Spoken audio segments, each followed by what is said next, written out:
Hello friends, स्वागत है आपका इंजीनियरिंग एट मोमेंट चैनल पे। इस लेक्चर में हम पढ़ेंगे स्पार्क प्लग के बारे में। हम स्पार्क प्लग की कंस्ट्रक्शन और वर्किंग को समझेंगे और ये लेक्चर आपके लिए बहुत ही इंफॉर्मेटिव होने वाला है, तो बने रहें इंजीनियरिंग एट मोमेंट चैनल पर।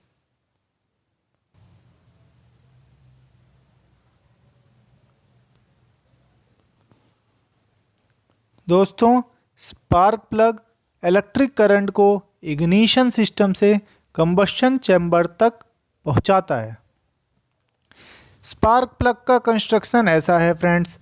स्पार्क प्लग की फंक्शनिंग को समझने से पहले हम ये जान लें कि जो बैटरी हमारे गाड़ियों में यूज़ होती है वो 12 वोल्ट की होती है, पर जो स्पार्क प्लग जिस वोल्टेज पे ऑपरेट करता है वो 12,000 वोल्ट से 25,000 वोल्ट के बीच में होता है। तो फिर ये 12 वोल्ट की बैटरी इतना ज़्यादा वोल्टेज कैसे देती है स्पार्क प्लग को? होता क्या है फ्रेंड्स, जो बैटरी है वो इग्निशन सिस्टम से कनेक्ट होती है और इग्निशन सिस्टम एक स्टेप अप ट्रांसफार्मर की तरह काम करता है। वो 12 वोल्ट वोल्टेज को स्टेप अप करके 12,000 से 25,000 वोल्ट में स्टेप अप कर देता है और उस वोल्टेज पे फिर स्पार्क प्लग ऑपरेट करता है। तो दोस्तों, इस लेक्चर को समझेंगे हम। सबसे पहले हम स्पार्क प्लग के कंस्ट्रक्शन का ओवरव्यू समझेंगे और स्पार्क प्लग के कंस्ट्रक्शन और फंक्शनिंग का एक ओवरव्यू समझेंगे। फिर हम इसके पार्ट्स को डिटेल में समझेंगे। उसके लिए मैं हर पार्ट का एक मैग्नीफाइड व्यू भी दिखाऊंगा आपको। तो दोस्तों, स्पार्क प्लग का फंक्शन बहुत इजी है। प्लग टर्मिनल जो स्पार्क प्लग का सबसे ऊपर का पार्ट है वो इग्निशन सिस्टम से कनेक्ट होता है। इग्निशन सिस्टम से करंट प्लग टर्मिनल के थ्रू आता है और फिर सेंट्रल इलेक्ट्रोड में जाता है। सेंट्रल इलेक्ट्रोड स्पार्क प्लग के सेंटर में होता है और central electrode high heat conductivity and high electrical conductivity वाले मटेरियल का बना होता है। सेंट्रल इलेक्ट्रोड पर एक इंसुलेटिंग मटेरियल का कवर होता है और उस कवर पे एक मेटल बॉडी होती है। मेटल बॉडी से अर्थ इलेक्ट्रोड वेल्ड होता है और सेंट्रल इलेक्ट्रोड और अर्थ इलेक्ट्रोड के बीच में एक गैप होता है जिसको हम प्लग गैप भी कहते हैं। तो जब करंट प्लग टर्मिनल के थ्रू सेंट्रल इलेक्ट्रोड में आएगा तो हाई करंट होने की वजह से सेंट्रल इलेक्ट्रोड में स्पार्क जनरेट होगा। सेंट्रल इलेक्ट्रोड से स्पार्क जनरेट होगा प्लग गैप में और वो उस स्पार्क से ही कंबस्शन चैम्बर में फ्यूल बर्न होगा प्रॉपरली।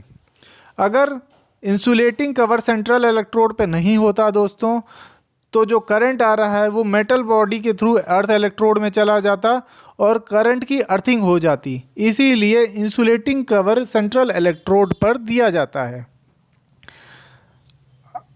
ये तो एक ओवरव्यू है स्पार्क प्लग की फंक्शनिंग का और ये इजी है।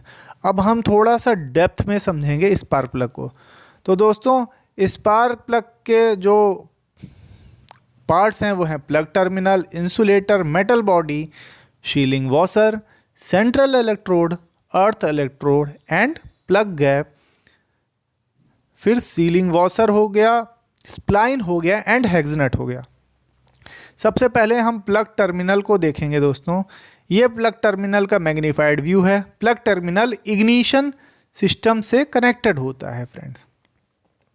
अब हम स्प्लाइन को समझेंगे फ्रेंड्स। स्प्लाइन, ये जो लाइंस दिखी हुई है ये स्प्लाइन होती हैं। ये करंट के लीकेज को रोकती हैं फ्रेंड्स और ये इंसुलेटिंग मटेरियल की बनी है तो एक एज अ इंसुलेटिंग कवर भी काम करती हैं। फिर दोस्तों उसके बाद आता है हेक्सनट। हेक्सनट जो है दोस्तों मेटल बॉडी पे बना होता है हेक्सनट और हेक्सनट एक ग्रिपिंग एक्शन देता है स्पार्क प्लग को। इससे जो भी पर्सन स्पार्क प्लग को कंबस्शन चैम्बर में फिट कर रहा है वो हेक्स नट के थ्रू स्पार्क प्लग को पकड़कर ईजिली स्पार्क प्लग को फिट करता है। फिर friends central electrode, earth electrode and plug gap आ जाते हैं। सेंट्रल इलेक्ट्रोड बिल्कुल सेंटर में होता है। अर्थ इलेक्ट्रोड मेटल बॉडी से स्पार्क प्लग की बॉडी से वेल्डेड रहता है और सेंट्रल इलेक्ट्रोड और अर्थ इलेक्ट्रोड के बीच में कुछ गैप होता है, उसे प्लग गैप होते हैं कहते हैं। वो 0.6 से लेके 1.3 mm के बीच में होता है। जब स्पार्क प्लग नया होता है तो वो 0.6 हो जाता है।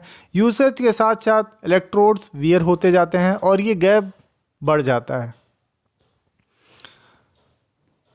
दोस्तों जो स्पार्क प्लग बॉडी है उसमें नीचे कुछ थ्रेड्स दिए जाते हैं। उन थ्रेड्स की लेंथ को प्लग रीच कहते हैं। ये एक्सटर्नल थ्रेड होते हैं और कंबस्शन चैम्बर में इंटरनल थ्रेड्स दिए जाते हैं। इन थ्रेड की वजह से स्पार्क प्लग प्रॉपरली फिट हो जाता है कंबस्शन चैम्बर में। जब स्पार्क प्लग कंबस्शन चैम्बर में फिट हो जाता है तो कोई एयर या वाटर जैसा मटेरियल कंबस्शन चैम्बर में ना जाए या फिर स्पार्क प्लग का जो फ्यूल है वो बाहर कंबस्शन चैम्बर में जो फ्यूल है वो बाहर ना निकले, इसलिए सीलिंग वॉशर दिया जाता है। ये एक सीलिंग एक्शन प्रोवाइड करता है। तो फ्रेंड्स यहाँ तक आप समझ गए होंगे। हमने प्लग टर्मिनल के बारे में समझ लिया, स्प्लाइन के बारे में, hex nut, sealing washer, central electrode, earth electrode and plug gap के बारे में समझ लिया। मेटल बॉडी मेटल मटेरियल की दी जाती है फ्रेंड्स और ये अर्थ इलेक्ट्रोड से वेल्ड होती है। इंसुलेटर एक इंसुलेटिंग एक्शन के लिए दिया जाता है और ये सेंट्रल इलेक्ट्रोड को कवर करता है क्योंकि कंबस्शन चैम्बर में हीट बहुत ज़्यादा होती है और सेंट्रल इलेक्ट्रोड से बहुत ज़्यादा हाई करंट पास हो रहा है। इसीलिए इस करंट के डिसिपेशन, इससे जो हीट जनरेट हो रही है इसमें, इससे सेंट्रल इलेक्ट्रोड में, उसके डिसिपेशन के लिए इंसुलेटर दिया गया है फ्रेंड्स। तो आई होप फ्रेंड्स आपको स्पार्क प्लग प्रॉपरली समझ में आ गया होगा। इंजीनियरिंग एट मूवमेंट चैनल पे मैं ऐसे और भी लेक्चर लाता रहूँगा। आई होप ये लेक्चर आपको इन्फॉर्मेटिव लगा होगा। तो वीडियो को लाइक और शेयर ज़रूर करें और चैनल को सब्सक्राइब करें। Thank you.